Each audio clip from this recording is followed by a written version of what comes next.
Hey guys, welcome back to another blog. আমি আবার নতুন ব্লগ নিয়ে চলে এসেছি তোমাদেরকে। সেদিন আমি দেখিয়েছিলাম রথের আমাদের ফুলের কাজ সাজানো চলছিল। আমাদের রথের কাজ প্রায় শেষই হয়ে গেছে। আজকে রথের কাজ পুরো কমপ্লিট হয়েছে, লাইট ফাইট লাগানো হয়ে গেছে। তোমাদেরকে ভিডিওটি দেখাতে পারিনি আমি। আজকে হচ্ছে শুভ রথযাত্রা, তোমাদেরকে আন্তরিকভাবে রথযাত্রার শুভ কামনা থাকলো। তোমরা সবাই রথের টানো এবং জয় জগন্নাথ বলে।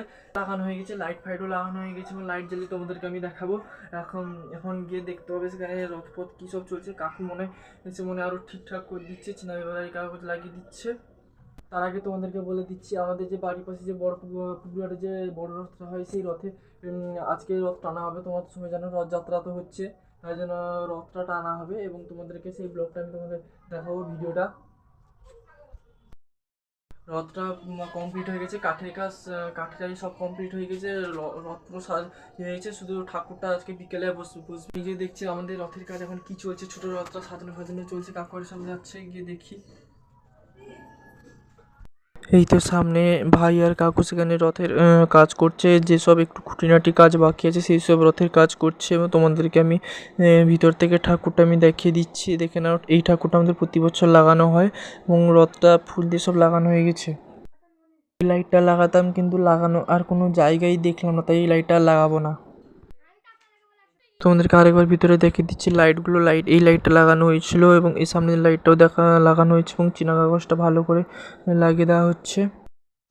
তোমরা সে সামনে যে বাচ্চাটাকে দেখতে পাচ্ছ, এই তুলসী মালাটা মানে সেলাই করছে ঠাকুরকে দেওয়ার জন্য, জগন্নাথ ঠাকুরের জন্য। এদের ঘরেও জন্যও সে গেঁথে দিচ্ছে, আমাদের ঘরের জন্যও গেঁথে দিচ্ছে এবং তাদের ঘরেও রথ হবে, আমাদের ঘরেও রথ হবে। আমাদেরকে একবার কারেন্টের কানেকশানটা দেখিয়ে দিচ্ছি। এখানে বোর্ড টোর লাগানো আছে সব। ইনি হচ্ছে ঘরে ব্রাহ্মণ, আমার ভাই, ইনি পুজো করবেন। তোমাদেরকে আমি আরেকটা জিনিস দেখাচ্ছি, যে রথে যেমন হনুমান থাকে তেমনি আমাদের রথেও হনুমান লাগানো হচ্ছে প্লাস্টিকের। এর হনুমান ভালো করে কাকু এখানে বেঁধে দিচ্ছে।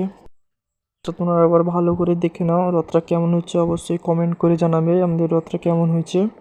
ফুলগুলো তোমরা একবার দেখে নাও, সব লাগানো হয়ে গেছে আর রথে সব লাইট ফাইট লাগানো কমপ্লিট। এখানে ব্রাহ্মণ ঠাকুর পুজো করা শুরু করে দিয়েছে, সব তুলসী মালা পরিয়ে দিচ্ছে। মানে ব্রাহ্মণ ঠাকুর হচ্ছে আমার ভাই, সেখানে পুজোয়ারি করে দিচ্ছে, তুলসী মালা সব পরিয়ে দিচ্ছে। তোমরা একবার লাইট জ্বালানো অবস্থায় ঠাকুরটা ভালোভাবে দেখে নাও, কত সুন্দর লাগছে রথটা লাইট ফাইট লাগানোর পরে। একবার আমি যে ভাইটার কথা বলছিলাম যে তুলসী মালা গাঁছিল, সেও রথ বানাচ্ছে, সেও তার দাদা মিলে তার রথটা তোমরা একবার দেখে নাও ভালোভাবে। তারও রথটা অনেক সুন্দর হয়েছে। তাকে আমি এখনই বললাম একটু লাইটটা জ্বালিয়ে একটু দেখাতে। দেখো তোমরা সবাই একবার লাইটটা জ্বালিয়ে দেখিয়ে দিয়েছে। লাইট জ্বালিয়েও অনেক সুন্দর লাগছে, সে আমাদের থেকেও অনেক ভালো ভালো লাইট লাগিয়ে দিয়েছে। তোমরা শুধু দেখো ভিতরে ঠাকুর এবং লাইটগুলো দেখো কত সুন্দর লাগছে। তোমরা এই রথটাও কেমন লাগছে এবার কমেন্ট করে অবশ্যই জানাবে।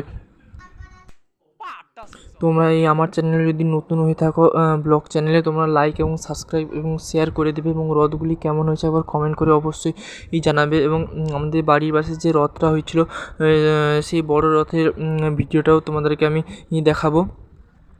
বিকেলে তো বড় রথ টানা আছে, সে ব্লগটাও তোমাদেরকে দেখাবো। আমি এই ব্লগটা ছোট করে করব, তারপরে আবার আরেকটা ব্লগ করব যা বিকেলের রথটা এবং বাড়ির পাশে আরেকটা বড় রথ মেলা হয়, সেখানে তোমাদেরকে নিয়ে যাব। আমি একটু আগে পেয়ারা ডালাটা নিয়ে এসেছি, এখানে পেয়ারা ডালাটা হনুমানের কাছে লাগিয়ে দিব। যেমন বড় রথে পেয়ারা ডালা লাগানো হয়, তেমনি এই রথেও আমাদের পেয়ারা ডালা লাগানো হচ্ছে হনুমানের জন্যে। তোমরা শুধু একবার দেখে নাও রথটাকে।